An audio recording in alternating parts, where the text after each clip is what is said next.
Good evening, ladies and gentlemen, boys and girls, and welcome to the latest episode of the Hard Compound Live. For those of you who haven't tuned in before, my name's Rich and I run and operate the Hard Compound. We're a one-stop shop for all things motorsport, and we can be found on Facebook, YouTube, Instagram, and Twitter. We put out 3 articles a day on Facebook, Instagram, and Twitter, morning, lunchtime, and evening here in the UK. And these take the form of race reviews, race previews, throwbacks, birthdays, breaking news, and anything else that we can shake a stick at in the world of F1, touring cars, IndyCar, NASCAR, rallying, bikes.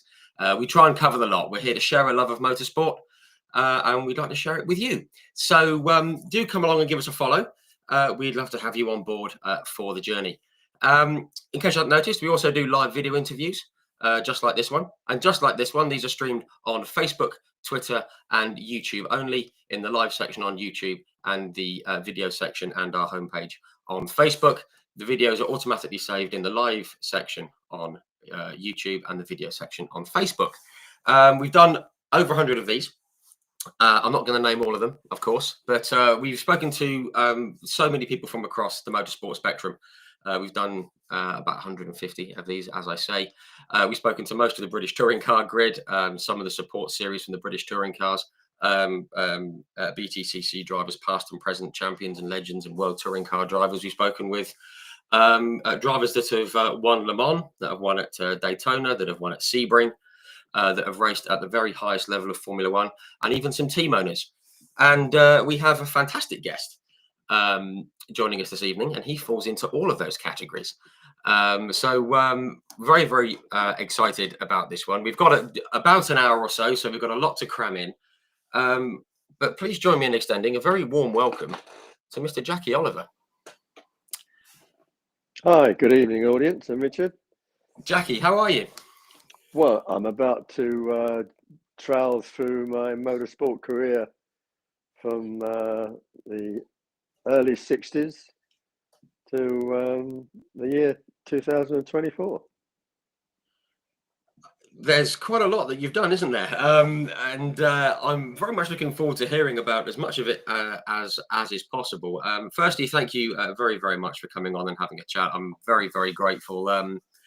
I've spoken to a number of drivers and personalities from the era in which you were involved as a racer, guys like Mario and Jackie Ickx and guys like Brian Redmond. So I'm very grateful that you've come on to have a chat to talk about that era and more. So thank you. Just very quickly before we get into it, guys in the comment section, hello. If you have any comments or questions, do type them in, whichever platform you're tuning in on. Looks like they're all working, which is lovely. And we'll do our very best to work them into the chat as we go. But as I say, we've got about an hour or so and a lot to cram in. So do put them in there. I'll see them and I'll try and work them in. Right. It's a good time to get started, I think. What I'd like to do is start right at the start, as always. Jackie, where did your interest and subsequent love of motorsport, I guess, stem from? Well, we've all got pictures and souvenirs hanging on the walls. There's some behind me, and the rest of the house is more than I'm allowed to hang.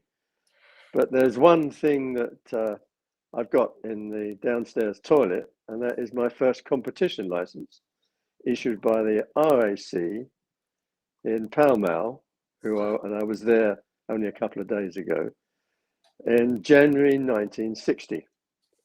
Right?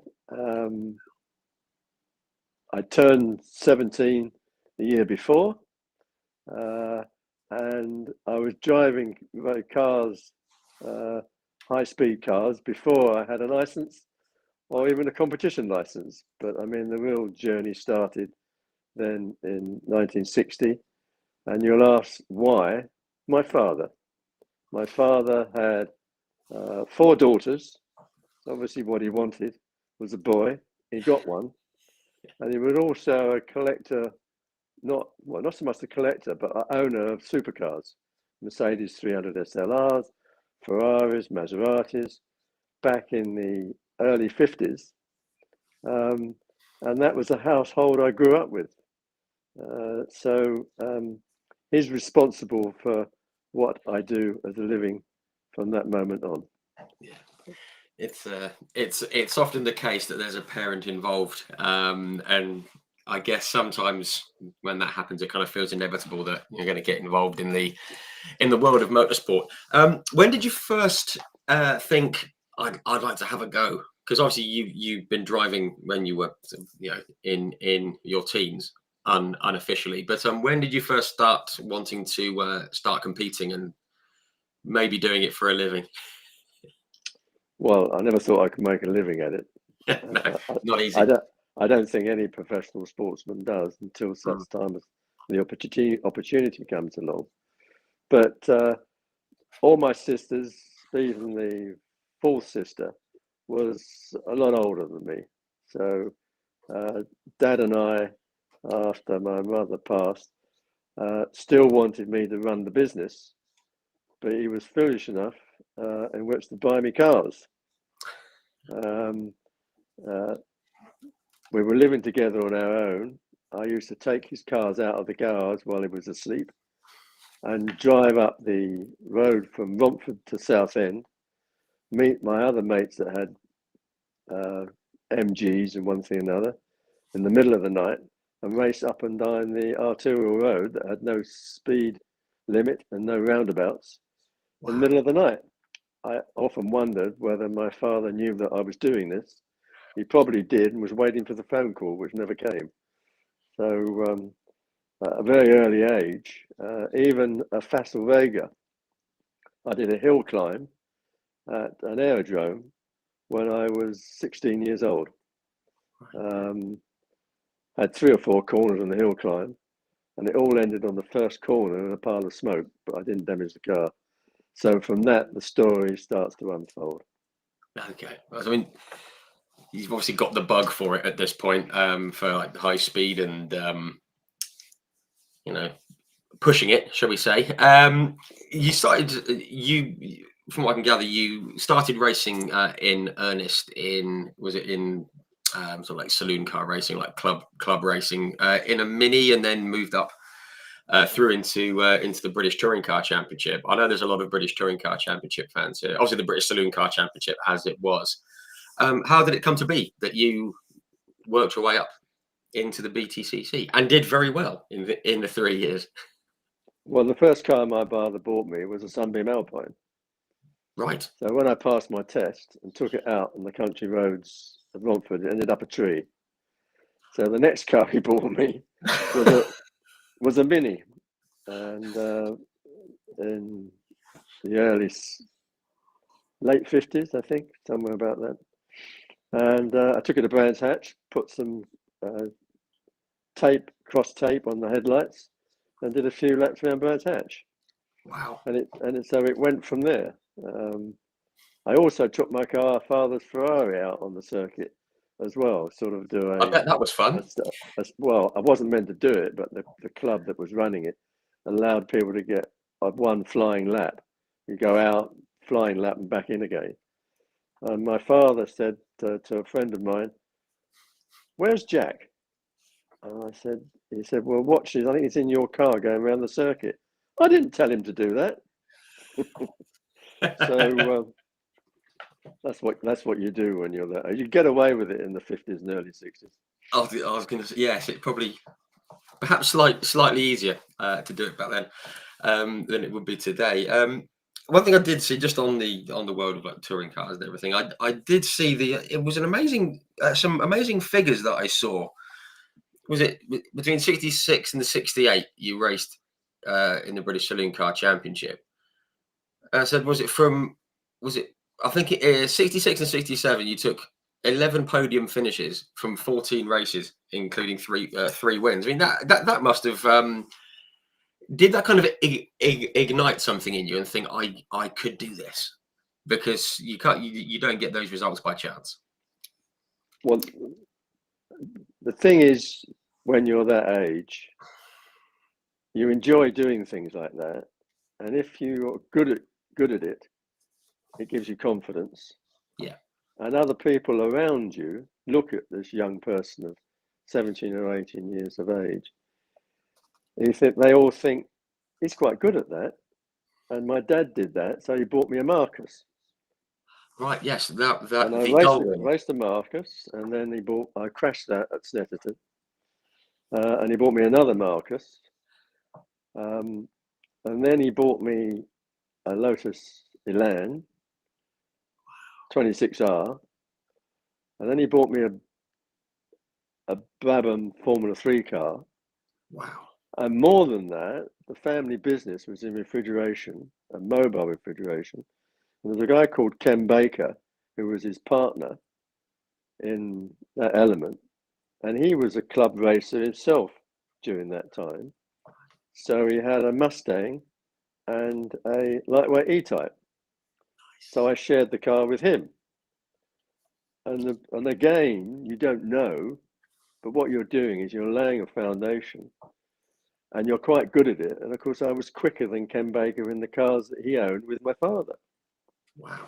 So it wasn't a chosen direction. It was something that was put before you, and you started to take it seriously and do it well. But more importantly, people notice that you're doing it well. And the person that noticed that I was doing it well was Jim Enderwright, chief engineer at Lotus. Lotus. Yes, absolutely. And if you're going to get spotted by someone involved in a team at that time, Lotus might be the one that you would choose. And when you were racing all those lovely cars that you just mentioned, did you ever have it in your mind that you might go down the single-seater route? Did it ever come into your head until Jim and Lotus got involved?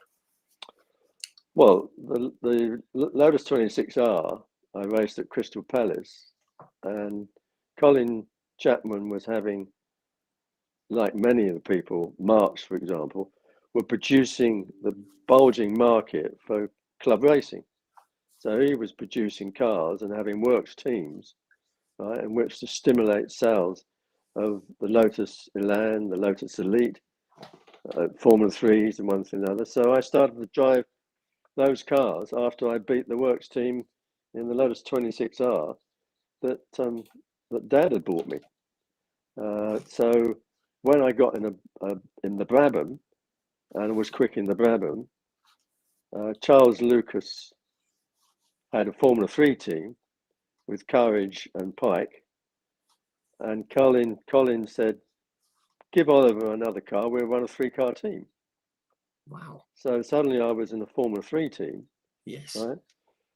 Mainly because of Firestone tyres, I subsequently heard that he needed the deal that he did with Charles Lucas. So he wanted to use it. So they put Firestone tyres on my car and on the other cars as well afterwards. So started to get into the situation of sponsorship in club racing through Lotus Components, stimulate the club racing market by Colin Chapman. One thing led to the other.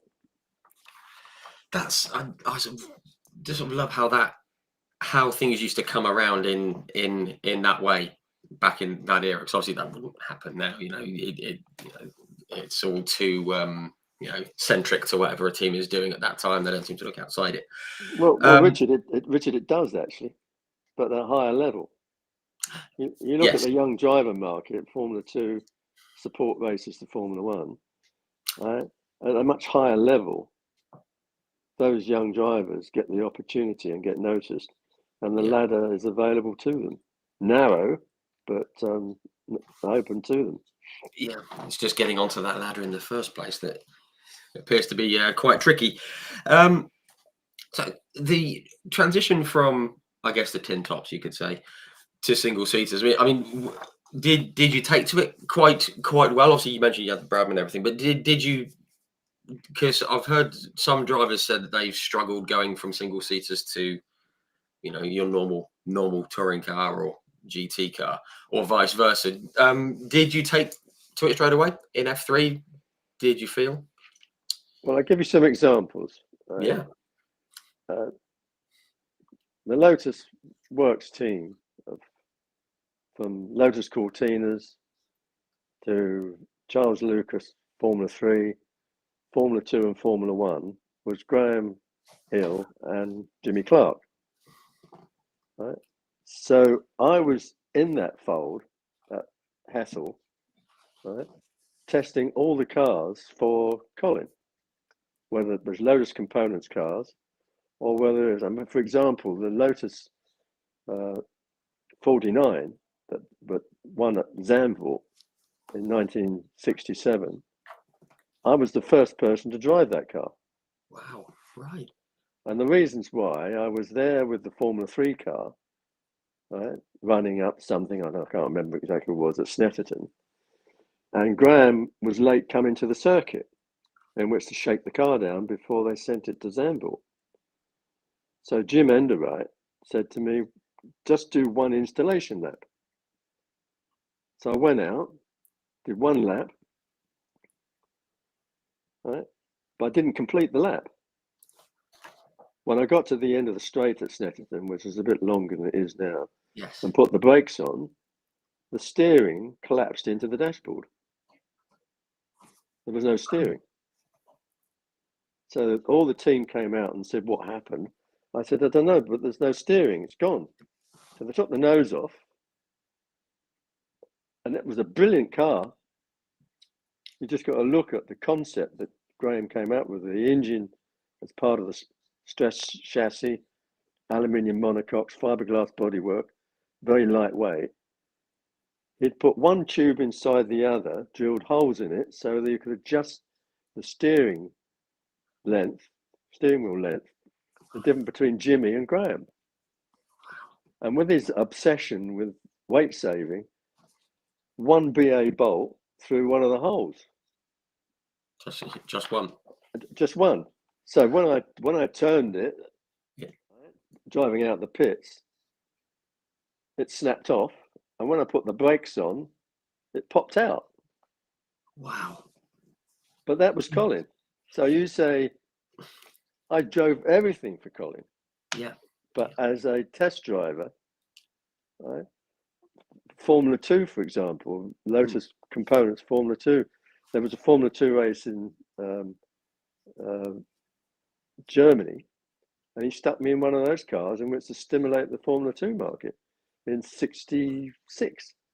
Wow, right. So what you end up doing, you don't know you're doing it, you're getting a huge amount of previous experience before the opportunity comes along. I mean, the Formula 3 team, for example, Jimmy Clark recommended a guy that was a rally driver, right, instead of me. And the only way they settled it was to come to Snetterton and both of us to drive the cars. Right. I'd already been driving all of them at Snetterton. He'd been racing very successfully through forests. So when it came to the test drive, he had no chance.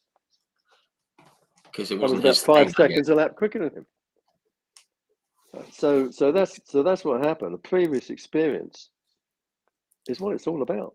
Yeah, and kind of gave you that through to today. Just kind of gave you that advantage at that time as well. Just talking about that time, I did see a comment here in the comment section. Bear with me here. M. Dawson, I think that's Michael Dawson. Evening, Michael. He did say, just while we're in that era and talking about F2, he said 29th, he's obviously done his research. 29th of May 1967, Crystal Palace F2 racing for Colin Chapman's Lotus Components. He said, what was the trick Colin was up to there with the Lotus Components as the entrant? Well, because he wants to do is stimulate the bulging club race market. You know, people. England have got loads of racetracks all over the place, from airfields in World War II. Right? So there's lots of circuits, and lots of people wanted to race cars. So Colin was feeding that market. I mean, the first contract I had with Colin was to do all those club races in Formula 3 Lotus Components cars, right, in which to stimulate that market. Right. Terrific foundation for me in which to base my future career on. I was going to say it was a super place, to have a, it was a super springboard to have. I've just seen a couple of comments talking about Can-Am. We're going to come to that, chaps. No problem at all. and people talking about Harama. Yes, we'll talk about Harama. And 1 second, what else have we got here? Can-Am again. Oh, Keith Miller said that the Lotus 49 was one of his all-time favourite cars. When the steering went wrong, it must have been a bit scary. I can imagine it might have been. It wasn't just the steering. Well, it was. Well, that was the thing with Colin Chapman, wasn't it? I mean, you know far better than I ever will. Aerodynamics. He started aerodynamics. Yeah, and he wasn't the first to do it. Because one thing I did spot actually, high wings on the back of the car. Yes, which I want to come to in just a second, because of we know that the like Jochen Rindt wasn't a fan of them and things like that. But I just want to take one step back. I mean, obviously you were racing in Formula 2. You had Graham Hill alongside you, obviously already a Formula 1 world champion. He must have been a great help to you when you were starting out and moving up, with eyes towards Formula 1, perhaps. I've had lots of teammates in my career, and none of them were helpful. Right. And the reasons why is because if you were reasonably competent, which I was, they were a threat. Yeah, and like rule one was beat the teammate, wasn't it? But Graham was the nicest. Oh, that's lovely. That's good. That's so nice to hear. And I know that you're very. And so was Pedro Rodriguez. He was a great teammate. Yes, both at BRM and with Porsche. With Porsche. I definitely want to have a few words on Pedro later. Real lost talent. Unfortunately, you got your chance in F1 fully because you made your debut in the F2 class of the F1 race in 67, wasn't it? At the Nürburgring, which is quite a place to make your Grand Prix debut. But the following year, obviously, you got your opportunity in Formula 1 in a very, very, very sad circumstances with the loss of Jimmy Clark at Hockenheim. Where were you when you heard that Jimmy had been lost, and when did you find out that you would be stepping into the car? Well, Graham and I had a full Formula 2 series, which was really nice. I used to travel with him on his airplane to all the circuits in Europe. Traveling with Graham in his fixed wing prop jet plane was more dangerous than racing the cars, I can tell you. It did take lots of risks. You used to navigate yourself by road maps, but that's another story. Goodness me. So, I mean, I did a full season, but that was another one of Colin's brilliant cars. I mean, the Lotus 48, I think it was a monocoque car with a lovely BDA in Cosworth engine in the back. Brilliant car to race. It's like a mini Formula 1 car. In fact, at the Nürburgring, Jackie Hicks and I, he was in a Matra, I think, and I was in that. We were quicker than a lot of the Formula 1 cars on that circuit because it was like the power to weight ratio for that, and the Northslicer was a benefit. So got a lot of experience with regard to that. And as you say, I was driving at the Ilford sports car race in a Jaguar. So I didn't do the race at Hockenheim.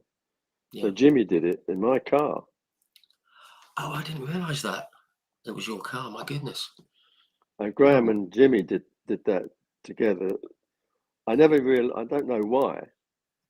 But that's what happened. So I got the news when I was about to start the race in the lightweight E-Type at Brands Hatch that there was a possible fatal accident at Hockenheim with Jimmy. Wow, that must have been very difficult. Because I mean, I know you'd worked closely with Graham in F2, as you said. I did read somewhere that you didn't have that much contact with Jimmy, but still, it must have been a huge shock, especially as you're about to start a race as well. You get blinded to it, really. I mean, it was very dangerous in that period. Yeah. I mean, Jochen Rindt was a fatalist. Right. I mean, he took over from me with Lotus the time when I went to BRM. Mm. And the reason why he took over is because when Colin lost Jimmy Clark, not only did he lose the best driver in the world, he lost his best friend. Right. So I was a poor replacement for him. So it was a very difficult period in the team. Stepping in as I did to replace Jimmy Clark was a baptism of fire. Colin was upset. Graham was secure in the team. So I was a distraction. And the reasons why is that Colin didn't want me. Right. Right. And the reason I'm called Jackie instead of Jack happened at Monte Carlo, which I'd never been to before, when I turned up to the circuit on Wednesday. Because that was your first race, wasn't it? The first F1 race. First, I'd driven the car before, Yeah. but it was my first race, a circuit I'd never been to before. And Jim Enderwright, I said, Jimmy, what's this press release? He said, but what's wrong with it? He said, I'm Jack Oliver, not Jackie Oliver. He said, well, he tried to buy Jackie Stewart out of Tyrrell, but Jackie wouldn't come because he said the cars were too dangerous. Wow. so that was the first thing that happened. But Jochen Rindt took over for me, and I used to talk to Jochen because we raced together in Formula 2 the previous year, right? And Jochen was a very competitive guy, right? And he was jealous that I had a position at Lotus because that's where he wanted to be. Right. Right. So he would say things like, you know, your girlfriend's the best thing in your team. That was the way Jochen was. I mean, he would say things like that, especially just at the start of the race, you know, in which to sort of unsettle. Can be effective, but just like ward off a duck's back with me. Yeah. So when I told him, I said, I hear you're going to BRM. I said, maybe. He said, good, because I want your seat. Wow, just as blunt as that. So I told him the story about Jackie Stewart, and he said, it's the best car. It's worth the risk. Wow. I mean, that's the thing, isn't it? If you ask any kind of racer, would you rather have a safe car, but that's a bit slower, or the fastest car that may or may not kill you effectively? Most of them would go for the fast car, wouldn't they? And I guess Jochen was the same. That's what I've just said. Yeah. Goodness me. Wow, it's a different mindset. Just very quick, I did want to mention some very quickly though. You took where was it? I think it was on the old Spa, you know, the proper Spa-Francorchamps circuit. As I said, I've spoken with Jackie Hicks and a few others. They said that the old Spa was a proper circuit, but it was thrilling and terrifying in equal measure. I believe you took a fifth round there, I think it was. What was it like driving those cars around the old Spa circuit at that time through the Master Kink and all that? Because for those of us of my age and younger, we've never experienced that properly. What was it like? Rob Willows called me up a couple of days ago. He said, I'm writing an article about drivers' favourite circuits. So he said, what are your favourite circuits? I said, Brands Hatch, because that's where it all started for me. Spa and Le Mans. He said, why? Because I really like high-speed corners. If you can stay relaxed at the wheel when you're trying to take a corner flat out. And the reasons why you like it is because the speed is more exciting. Slow speed hairpins are a pain in the neck, right? Because you've got to go so slowly, and if you put the power on too soon, right, the corner's destroyed. But a high-speed corner, if you're relaxed in the car, right, especially ones that are flat out, right, is very appealing. I mean, for Le Mans particularly, when I drove the 917 for JW with Golf sponsorship. Yeah. The master kink at the end at 248 miles an hour was flat out. Wow. And also the lap record still held there in the May test when I did 3 minutes 15.2 seconds through the White House corners, which are now called the Porsche corners. Yeah. They were all pretty much flat out, one after the other, but there was only one chicane. And as they've tried to put more chicanes in, of course, no one's got close to the 3 minute 15 second lap time that I did in the 917 Porsche. Wow. So high speed corners are the best. Yeah. Because they require calmness, right? Because any stiffness in the application of the steering wheel, right, doesn't make it flat out anymore. Yeah. Wow. Love that. It's fabulous. Even as fans, we love a high-speed corner. So obviously for you guys behind the wheel, absolutely superb. Just quickly at that time, before we just jump onto BRM, it's fairly well documented. So just quickly at Spa, I remember I spoke with Brian Redman, and he had a very, high-speed accident in that race at Spa, which thankfully he relatively walked away from. You walked away from an accident at Rouen, which I think we all, or some people will have seen about in practice for the French Grand Prix. You're the only person I've spoken to whose car has ended up in the retaining outside wall of a chateau. It's certainly an interesting one. And what actually happened with that? Was it again with the wing and the aerodynamics fixed to the axle timing? Colin got me to test everything. Right. And when I turned up at Rouen, I looked at the car and he was standing next to me. I said, Graham's is down here. Mine's up here. And he used to call me lad. Lad, he said.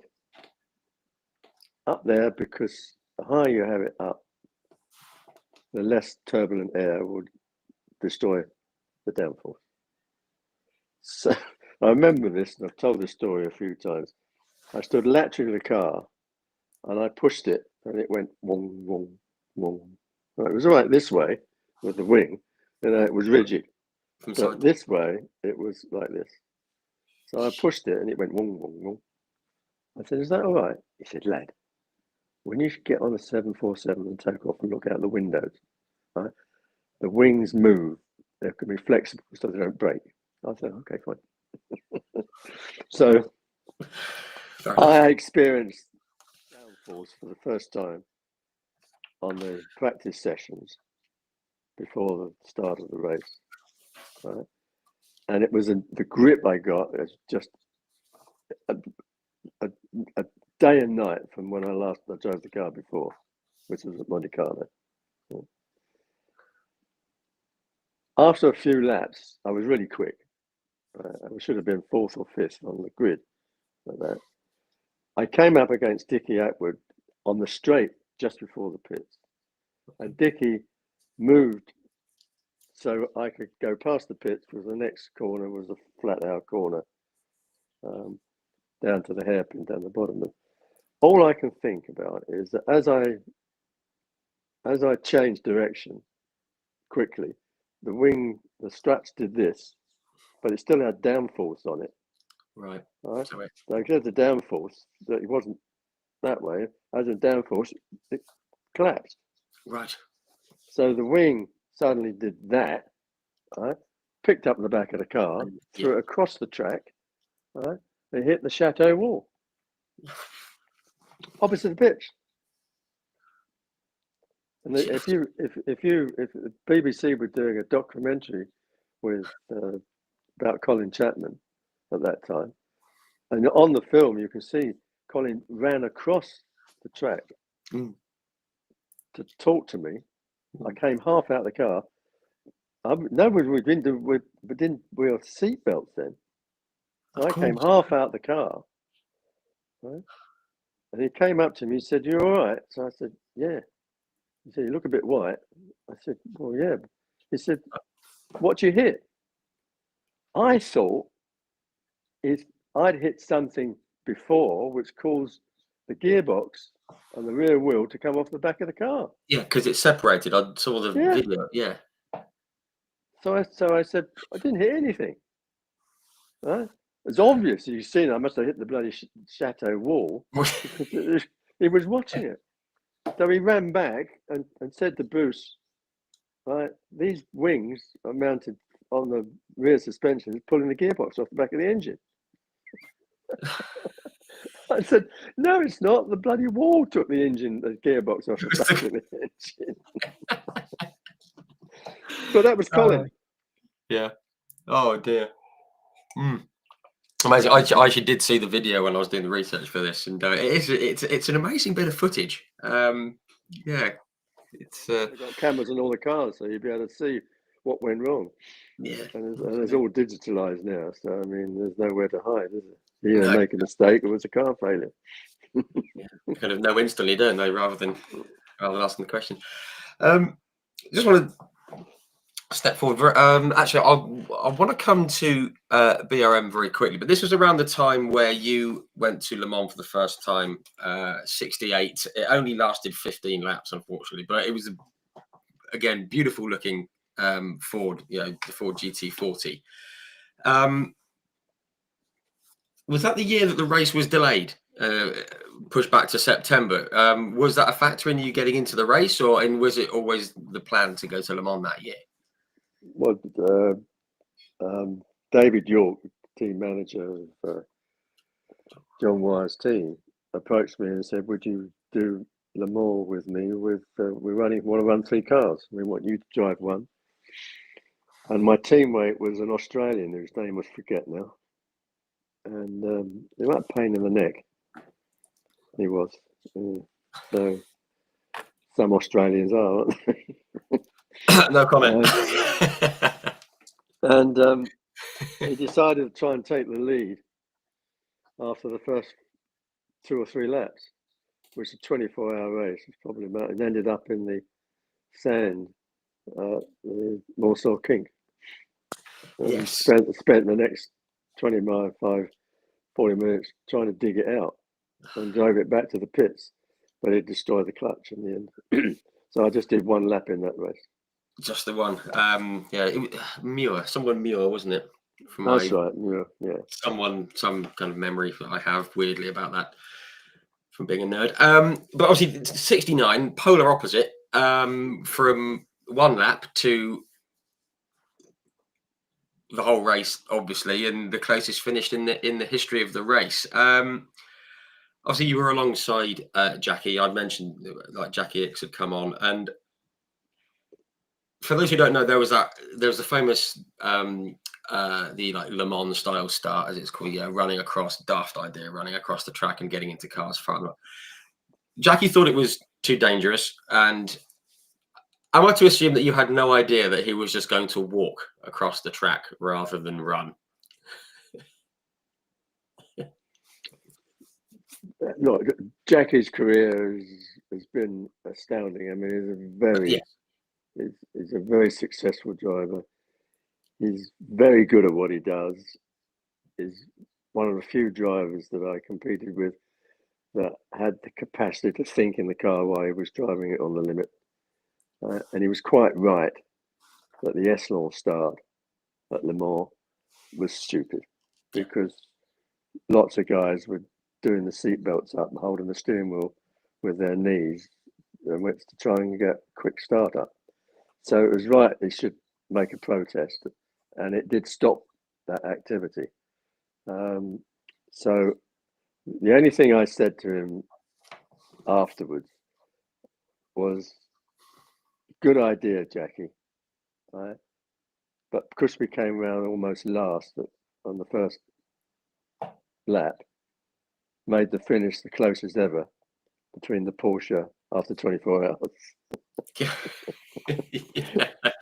He had the foresight. So if that was your plan, and also to get rid of it, well done. But let me know next time, would you? Yes, just a little heads up. It would be nice. But the reason why we run that race, Richard, has got nothing to do with the abilities of Jackie Hicks and myself. It's got to do with JW team, very efficient long distance racing car team, right? Yeah. And the reasons why we were able to get in front of the 908 was that David York and Girling said to him, the biggest problem we have is not tyres, but brakes for 24 hours. The tyres we can change quickly, but changing the pads takes a long time. So tell me, Jackie, because I did the testing, tell me how you put the brakes on before the corner. I said, with my right foot. No, but how'd you do it? I said, well, it was a marker board, a 300-meter marker board, or a 30 board, right? Bang, right, put it on there. He said, would you do something for me? He said, rather than put it on so hard to begin with, put it on very gently, because that first application between the disc and the pad at that high speed takes off several millimeters in one big hit. Right. So put the application on gently, brake a little bit earlier, right? And we can save 1 or 2 pit stops where we've got to change the pads. Wow. Okay. That lesson, I did that, and because I didn't jump on the brakes, I would put on the J. I could get back to the original braking point because the car was much more stable without me upsetting the weight transfer. That I could approach the corner with a much more stable car, and it was the reasons why we had new pads 2 hours before the race, which was the third time we've had to change instead of the 4th or 5th time. Yeah. And the Porsche didn't have any brakes. Wow. So Jackie was able to pick him off, right, under any braking area on the last lap because he couldn't compete with the braking, although it was a lighter car than the GT40. Which interesting.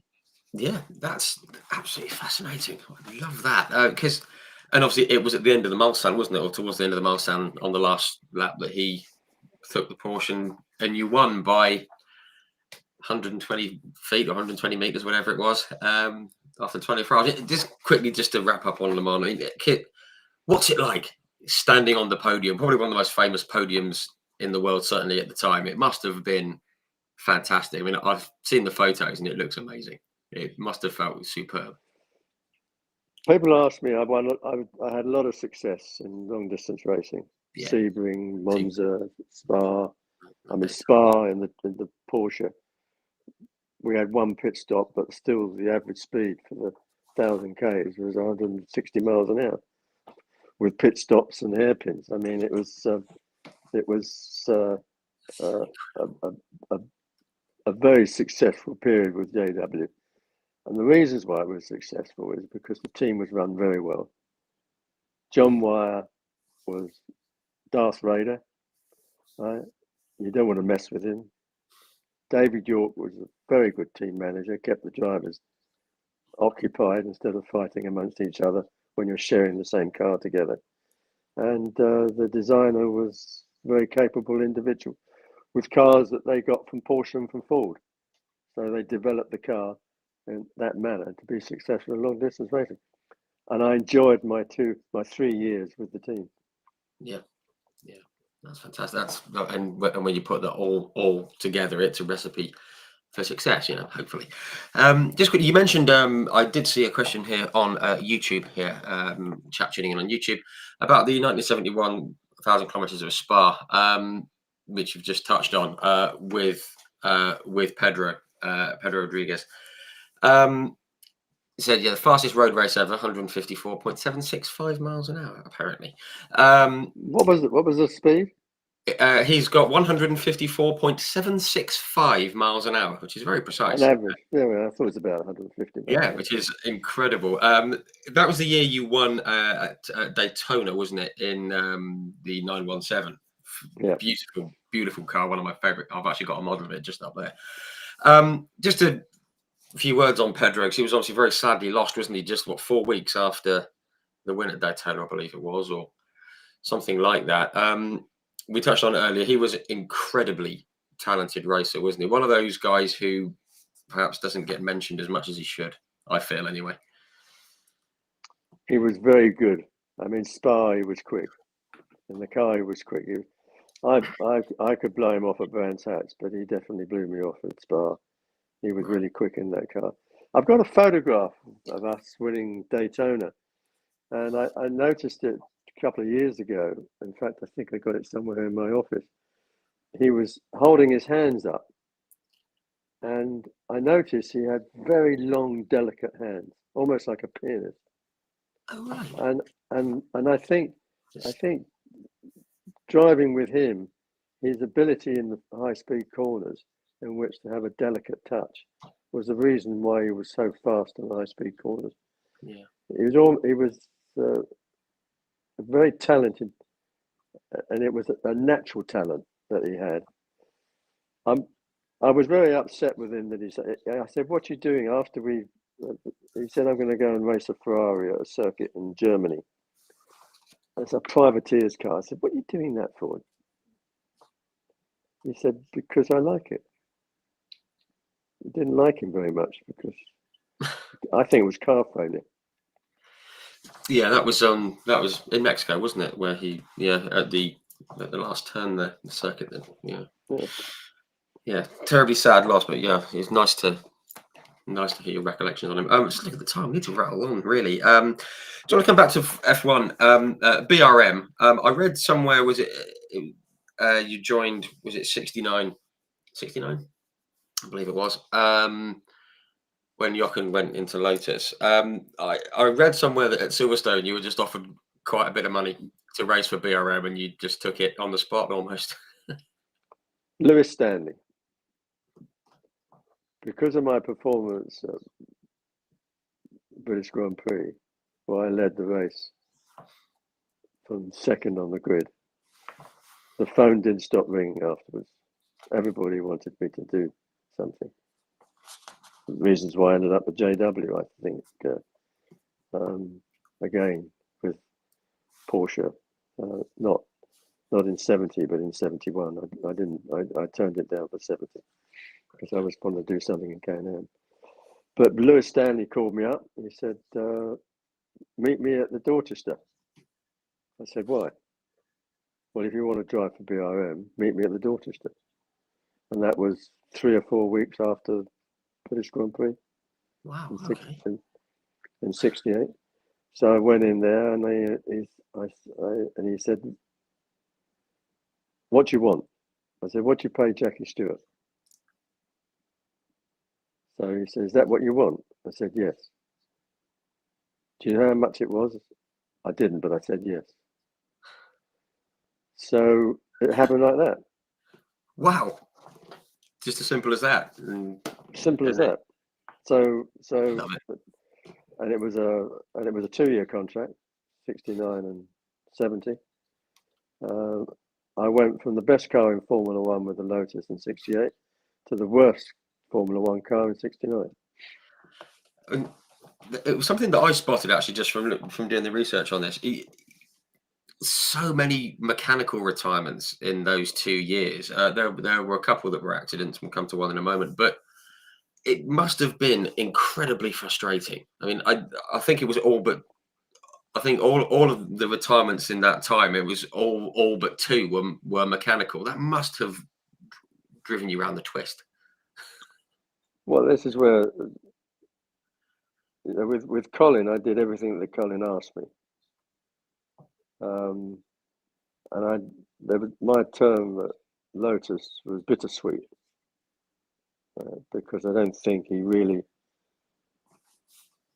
gave me the opportunities, but didn't spend any time to help me through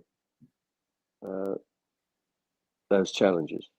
Yeah, sure. And he probably because he didn't want someone like me. Yeah, he didn't want someone to call him sir and be really pleased. He wanted someone that would actually tell him what was wrong with the car and how to make it quicker. Right. Right. So I went to BRM with that knowledge in my head, and it was John Surtees, really, who was my teammate in '69, that I stood behind when he recommended certain changes. The car was very old-fashioned, and John and I wanted someone that would design a modern car. So he knew Tony Southgate. So got Tony Southgate to design a car for 70. And my relationship with Tony Southgate is, of course, quite broad. Yes. From that moment on. But the problem is, and the car was very much better for 1970. But the difficulty was the team manager and the team owner were the problem. I could complain about the team manager, but I was wise enough not to complain about the team owner. But he knew that I was against him running so many cars because we didn't have the budget or the engines in which to supply running so many cars. So I blamed the team manager. I said, "You got to manage things." And I'd already got a contract in front of me for 71. So I told him what was wrong with the team. And he said, "Okay, I've taken all on board, Jackie." And he called me back 2 days later and said, "Well, we've decided not to renew your contract. You've got no faith in the team." And he was right. He was right. Wow. The cars, the engines were so unreliable because they were blowing up and they were welding the blocks because they didn't have enough parts. So that was obviously causing all the issues. But it didn't differ with Brabham, with McLaren after Bruce Goodwood testing Can-Am car. Yes. Yeah. So there I was driving for McLaren that had just lost and the owner of the team. That was a nightmare too.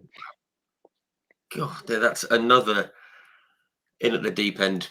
Sad circumstance again, isn't it? I mean, it's that you were kind of thrust into.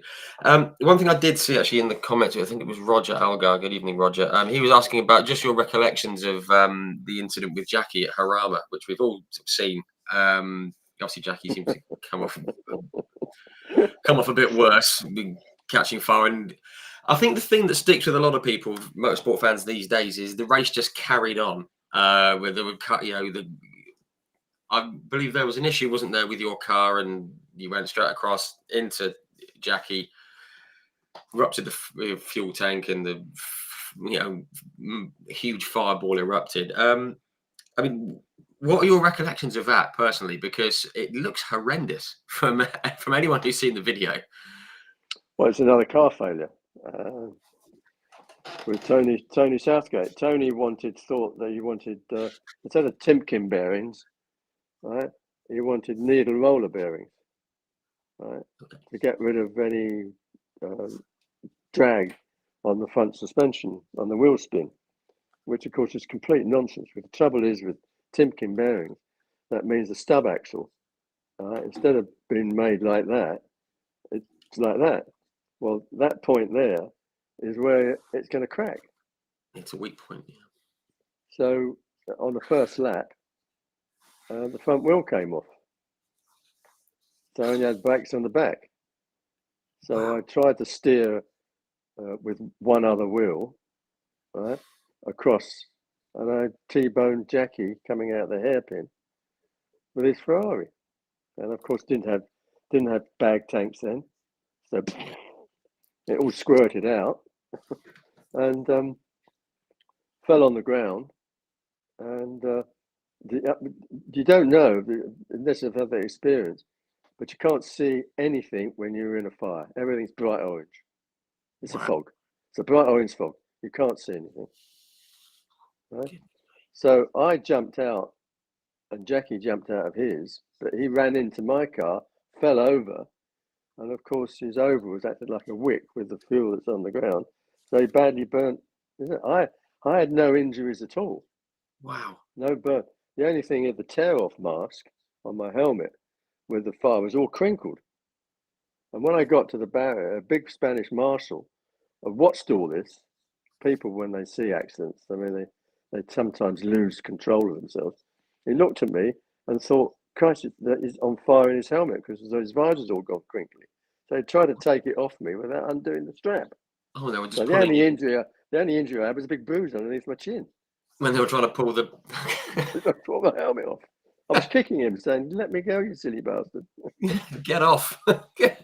So I ran back to the bits, told the team manager what had happened. The front wheel had come off, and they withdrew Pedro's car. Right? Yes. He didn't. Yeah, he sort of came in, didn't he? Yeah, lucky to be here, aren't I? You see? Just a bit, just a little bit, yeah. Wow. Well, thank you for talking. I'm saying I'm keeping an eye on the time. There's a couple of things I do need to really just rattle through as well. There's so many things I'd love to speak about. We've got to talk about two things, and they're kind of interlinked. Can-Am and Shadow. You went over and did a few races in Can-Am. I believe was it 70, 71? I think it was 70, and then you went on and spent 4 seasons in the series. So just quickly, what were those cars like to drive? Because they looked and sounded absolutely fabulous. Well, again, it was because of my performance with the Lotus. The Peter Bryant had got backing from the Titanium Corporation of America to build a Can-Am car from titanium. Extremely light, very strong. And copied a McLaren, he did. He was an itinerant race mechanic, a very good one. And I did the last race in '69 and finished third behind the 2 McLarens. So the car was very good. Peter was very good. And that started off my career in the United States. The money was good. I made much more money in the United States than I did doing Formula 2 or Formula 1, except for the BRM contract. Everything else was the money was huge in the States. Even did NASCAR over there for Harman and Moody. So I seemed to go west, young man, and I did, and made a great success of it.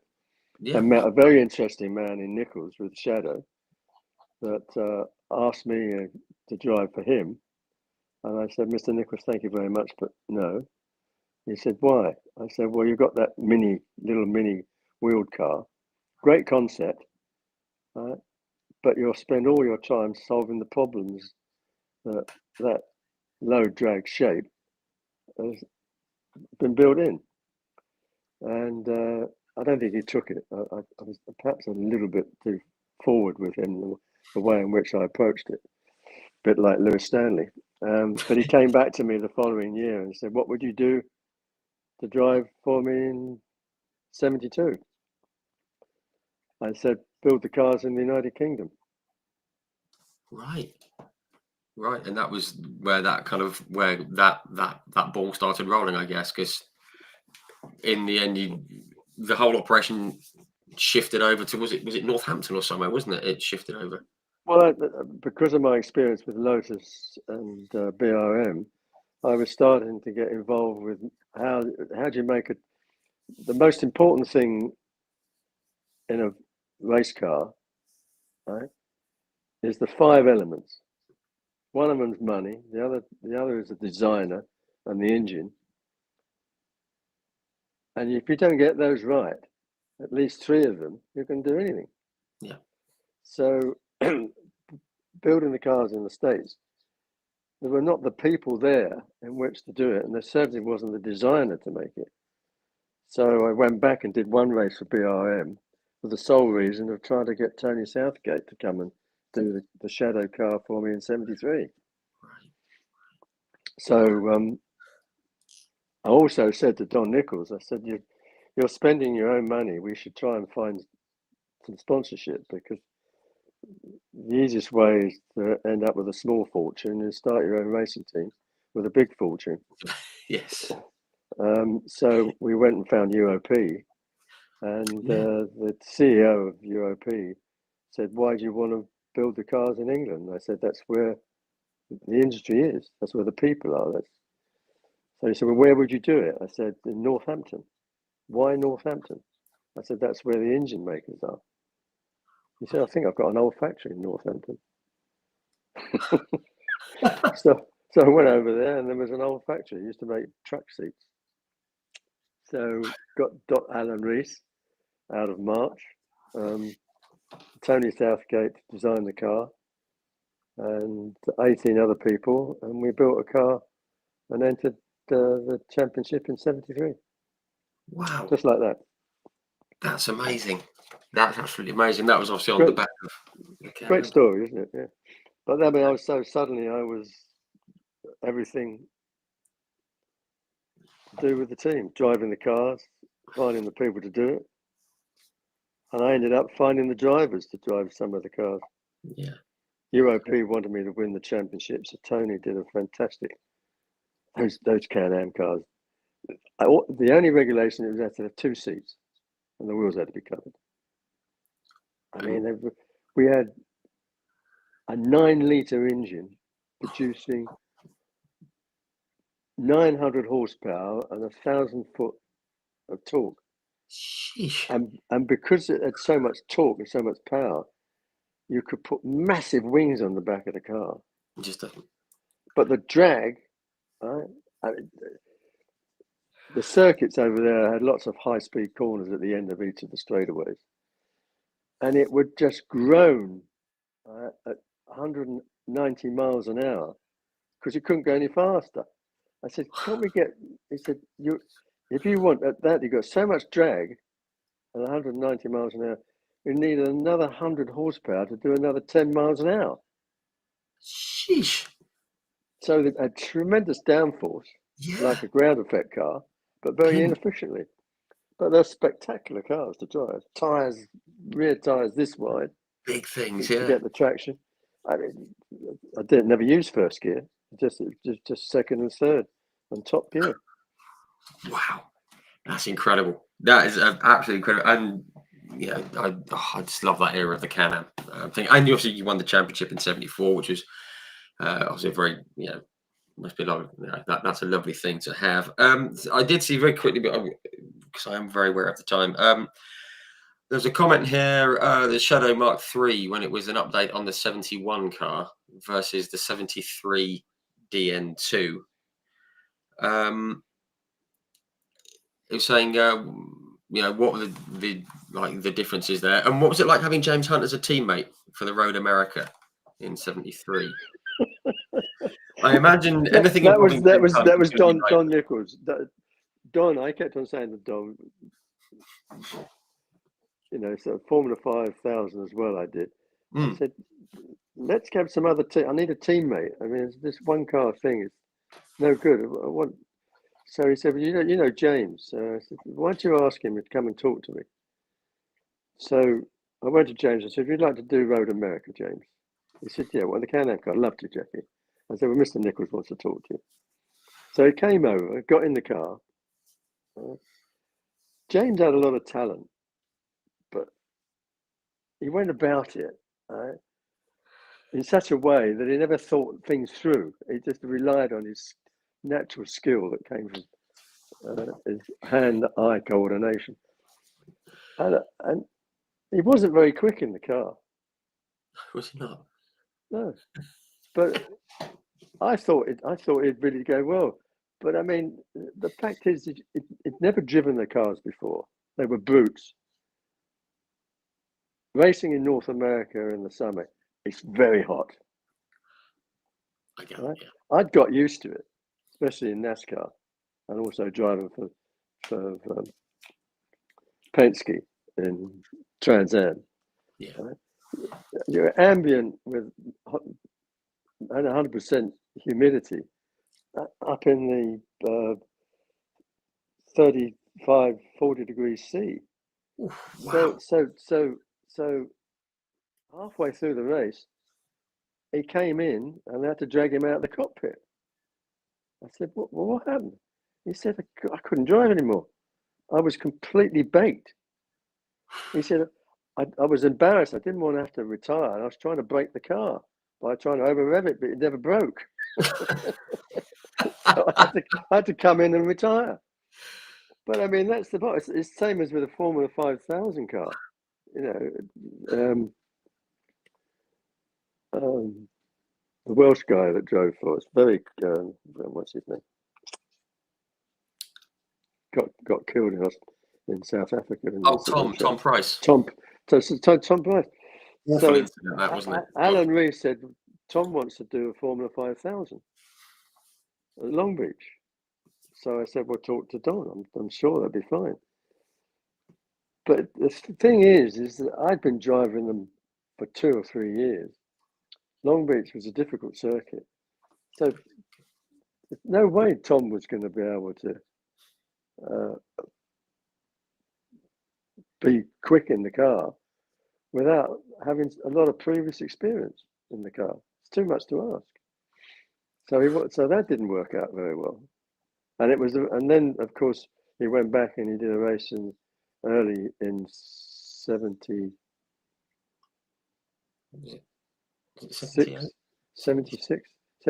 in South Africa. Yeah. And got a bizarre accident in South Africa, which killed him. I was standing in the pits. And I was there looking after Ambrosio, who was a sponsor that we'd got, went to support the car. Yeah. But I happened right in front of my eyes. I went to the morgue afterwards and I said, I've got to stop doing this. Oh, yeah, because he hit, was it Marshall, wasn't it? Yeah, Janssen van Vuren. And I spoke with Chris Whitty about this, and Hans Stuck, who was right in front of Tom, and just one of those awful accidents, and not one that anyone needs to watch back for sure. And that was the moment where the thing with Richard, we all knew the risks, and and if it happened, we were doing what we wanted to do. Yeah. That's no point in being sad. No, exactly, and that one was just rotten luck on Tom's part, wasn't it? It was a 1 in a billion incident, and I'd say that was the moment where you thought time to stop racing, perhaps. Well, so then I said UOP had stopped the year before. Yes, I was finding the money, finding the drivers, driving the cars when one of the drivers got killed. I mean, when Tom got killed, the next race was the Race of Champions, so I stepped in. Yes, I got Ricardo to come and drive for us. I got Alan Jones to come and drive for Shadow. So I was thinking out of the cockpit rather than in the cockpit, but still had the passion that wanted to drive. Yeah. So that's what happened. And obviously, again, I'm aware of the time, and I know I do want to cover this just a bit, but obviously that was how Arrows was born out of Shadow, wasn't it? Because I think they wanted to go back to the States, didn't they? I believe the team wanted to go back to the States, and obviously you and all your cohorts wanted to keep going. But there was the issue with Tony Southgate and his drawings, wasn't there? Because he thought they were his, and there was a whole court case about them, wasn't there? The drawings of Arrows from like Shadow to Arrows. Another sound gone? No, we can still. Yeah, we can still hear you. Okay. Okay. Quite often, you asked me when we started this interview. You said, "Did I have an ambition? Did I want to be a race driver?" The thing is with life is if you try everything, and you'll find something that you really like doing, and more importantly, you'll find something that you're good at, and it's that starts you off in that direction. And because of my father, I've given the opportunity to drive race cars, and I appear to be quite good at it. Right? And it's the same with the Shadow story that I just told, I found that I was quite good at putting all the elements together to make a successful car for me to drive. But I didn't want to drive anymore. Right. So with Shadow, I was instrumental in its history by building the cars in the UK for the obvious reason. And towards the end of that term, I wanted to be in the Shadow team. And if Don was going to go back to the States, would he sell it to me? Right. So I asked him, would he sell it? And he said, who to? I said, to me. If you want to go back to the States. He said, I'm not going to go back to the States. I said, but you are, because we can't find enough money to do it properly. And I seem to be quite good at finding the money as a salesman. So that developed into the fact that he wouldn't make his mind up. So in the end, I spoke to the sponsor, Ambrosio, because he said to me, Ambrosio, this is this guy, Don Nichols. You seem to drive the car, do all the work. He said, what do you want to do? I said, well, I'm thinking about starting my own team. How are you going to do that? I said, well, I've offered Don a deal, which he won't accept. He said, well, why don't you do it anyway? So that's how life unfolds. A lot of people tell stories that I always had this desire to do something. You do, but doors have got to open for you to make it happen. And as one door closes, another one opens. Yeah. So I found someone that would back me, right? And talked to all the guys that I'd hired, including Alan Rees, and said, I'm going to start on my own. I bought a factory. Do you want to come with me? They said, yes. Easy as that. So I went down the road to Milton Keynes. Tony Southgate was the last to come, because I said to him, I'm doing it on my own. He said, you're out of your mind. Right? He said, I've got other things to do. I'm in demand. I don't like that. So Tony said, no. It's just the harebrained scheme. All the guys left. Tony went into work on that following Monday, and he called me up and said, I've just turned up at the factory. There's no one there. I said, they're all with me. Is that job still open? He said, is that the job still open? I said, yes. I'm on board. That's how it happened. But the idiot took a roll of drawings with him with Shadow on the bottom, which I never knew anything about. Oh, right. So when Don got it going again, hired people and managed to survive to run the car. But when he saw the car that Tony had designed for me, it was very similar to the car that he'd already started with Don. Right. So right. I got an order. The bailiffs came in. Alan said the bailiffs had turned up. I said, let them in. No problem. And they went to all the filing cabinets and looked at all this. And then they went into Tony's office. And then there was 6 rolled up drawings behind his desk. And they pulled it out, Shadow written on the bottom. So I said, Tony, why did you do that? He said, they're mine. I designed the car, it's mine. Of course, the copyright lawyer said, no, it's not. You've got paid to do it. so, you know, but I mean, you know, it's one of those things in life. Anyway, and that actually ties in. Someone actually did say, was the first Arrows car basically a copy of the Shadow? Someone commented earlier on, and I guess it kind of was inadvertently in a way, you know, from like your point of view. Now I'm an expert of copyright law.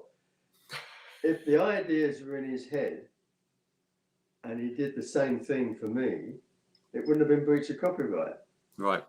But 6 drawings, right, with Shadow on the bottom, of course. It's kind of bang to rights almost, isn't it? It's got. Well, Mr. Gray, who was a copyright lawyer I hired and went to defend us, I had them all in his office, and he said, no, you're going to lose. I said, crikey, what does lose mean? So you have to hand all the copyright parts over Oh, and pay his wow. legal fees.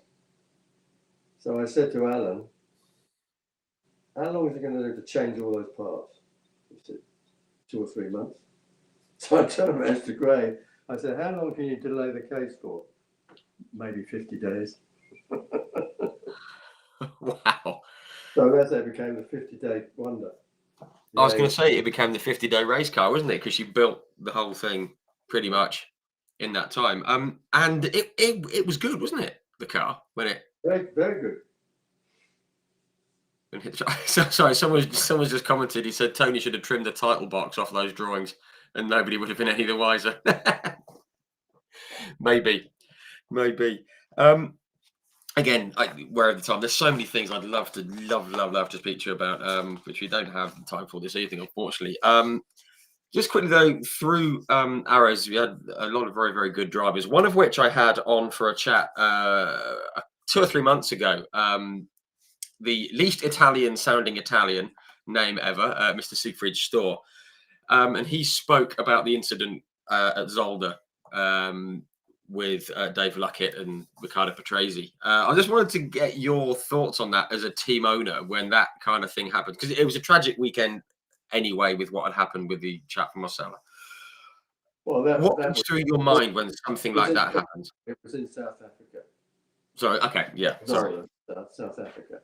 Um, Siegfried Storr was the driver that Ambrosio sponsored the Shadow team with.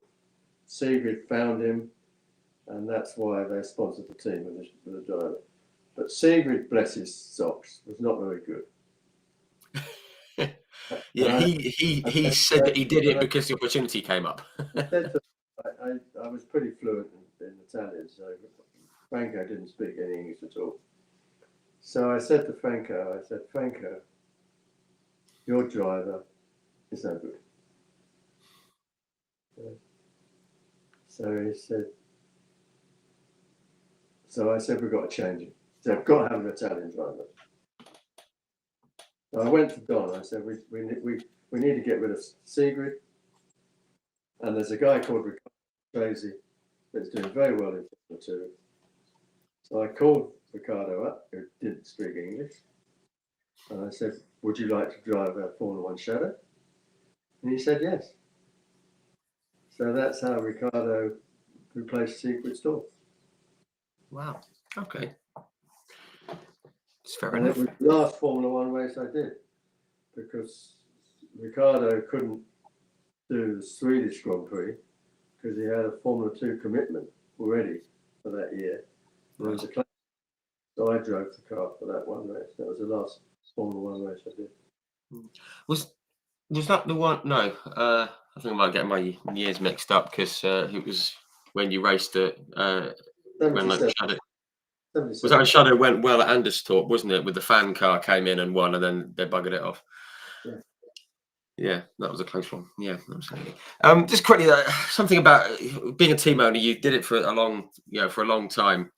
28 years. Yes, I remember. Yes.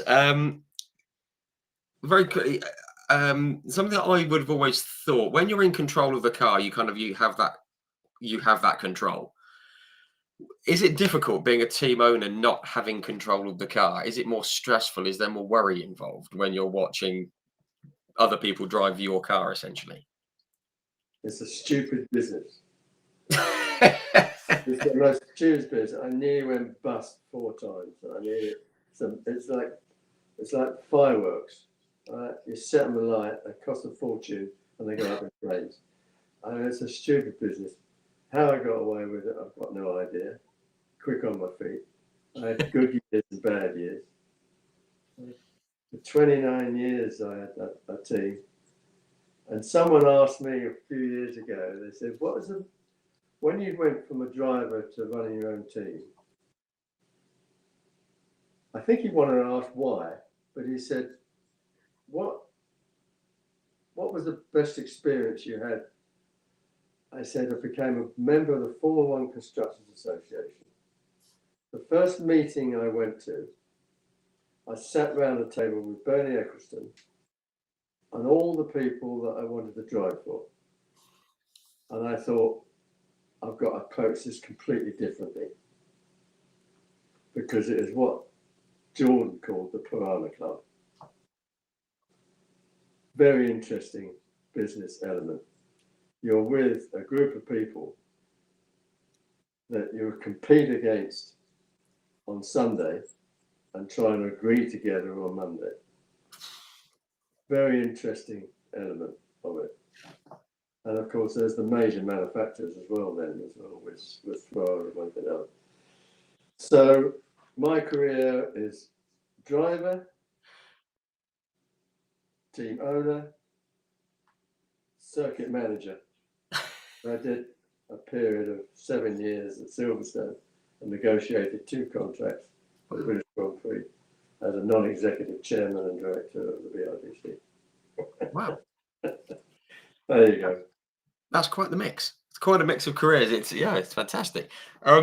So someone has just mentioned Damon Hill in the comments. I have to bring this up. I know so many people have messaged me in the last 10 days or so saying I have to ask you about Hungary 97. This is the last thing we're going to touch on. I spoke with Frank Durney a few weeks back, and he he said the car was very good, everything else like that.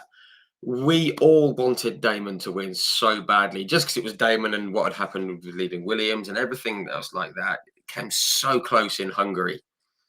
What was it like for you guys inside the ropes when he just started to slow there at the end? And it must have been heartbreaking, because it was heartbreaking to watch as a Damon Hill fan. Why did I do a joint venture with Tom Walkinshaw? I was going to say Tom Walkinshaw as well. It must have been an interesting one. Was Bernie Ecclestone involved? I read somewhere. I could tell you a story that would put me in. But the fact of the matter is that industry is run by Bernie Ecclestone. Yes. And someone said to me, "You survived." I said, "Yeah, I didn't win anything. Kept from finishing 3rd." And the fact of the matter is, if you look at the number of Formula One teams for the last 100 years, particularly from the 60s to the 90s, a lot went bust. Yeah, like Zach Speed, Nocella, and very few survived.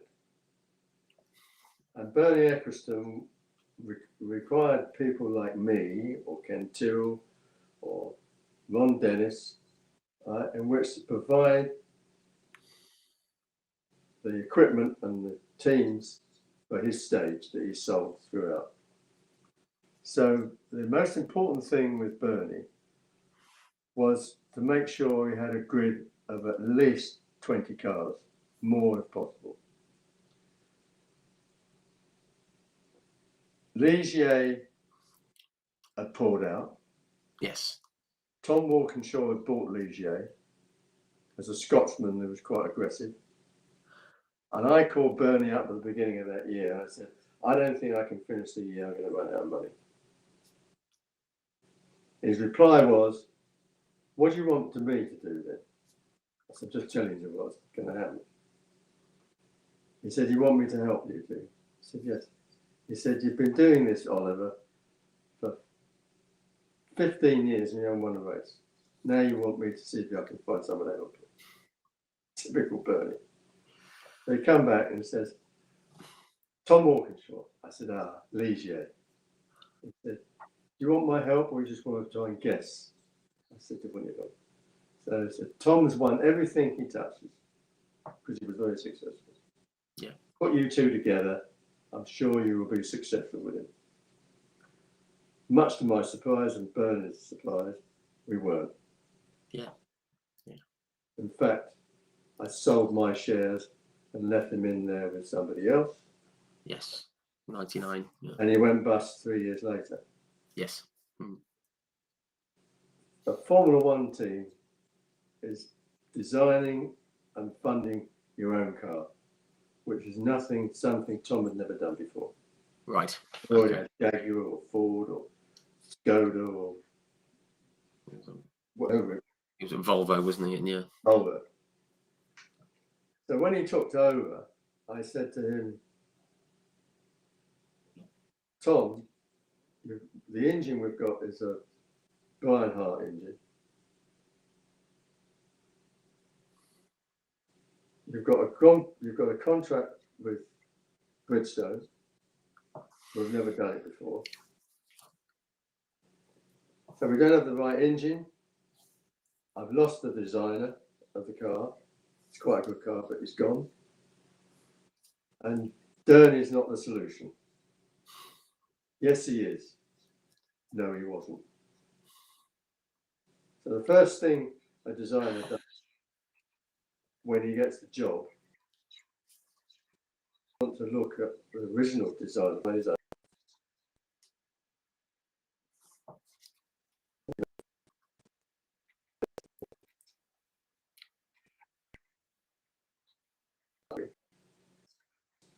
And everybody owns it. And for some reason, the Bridgestone tyre, for the duration of the race, was the best tyre. I don't know why. And that was the reason why he could take the lead, but then the hydraulic failure in the engine. Yes. So Wow. the true stories are not necessarily the most exciting, but they're true. Yeah. You've got the element of the best engine, the best driver, and we had Damon. Yeah. And the best is if you've just got Damon and nothing else, even his skill was not going to make up the difference. No, not sure. being capable, the engine not being good enough. Most of the tracks, the tyres were not good enough. Right. So yeah, it's got to be the whole package, isn't it? It's got to be the whole. And I would say Damon is enormously underrated in the grand scheme of things. I mean, people don't give him the credit he deserves, absolutely. But no, thank you for talking about that. That was yeah, love that. Right, okay. I mean, as I said, there's so many things I'd love to talk about. We said we have an hour. We're approaching an hour and a half, so I really should wrap up. I just want to ask a few little fun. Sorry, just two things actually. Firstly, the Arrows A10 and the Arrows A11, two of my favourite F1 cars of all time. Absolutely fantastic, especially with Derek behind the seat. Behind the wheel, because I'm a big fan of Derek and have been for many, many years. So I just wanted to say that to you. It was a fantastic memory of my youth watching F1. Those two cars. Okay, very quickly. Do you have a favourite car that you ever raced? Well, let me tell you about Derek Warwick. Yes, of course, absolutely. The two best guys I had together. But the reasons why the car was so good was the first car that Ross Brawn did. Yes, it was, wasn't it? Yes, he was. We had BMW engine done by he was elsewhere, wasn't he? And you said you needed a designer, and Ross. Well, he was in charge of wind tunnel for Beatrice. Oh yes, Beatrice Lola thing. Yeah. He called me up. Oh, okay. And the secretary put him through. I said, I don't know him. Who is he? He said he wants to talk to you. So I said, I'll talk to anybody. And I said, what do you want? He said, well, you're looking for a designer. How do you know that? He said, because Neil told me you are. Ah. Neil Oatley? Yeah. Ah. Neil's told you, hasn't he? Because I've asked Neil if he would join me. Oh, right. Not going to come. And that's how it happened. Wow. That's brilliant, and what a guy to get on board. You know, well, it was a punt, but it turned out to be one of the best. Yeah, he went on to do rather well, didn't he? In various guises.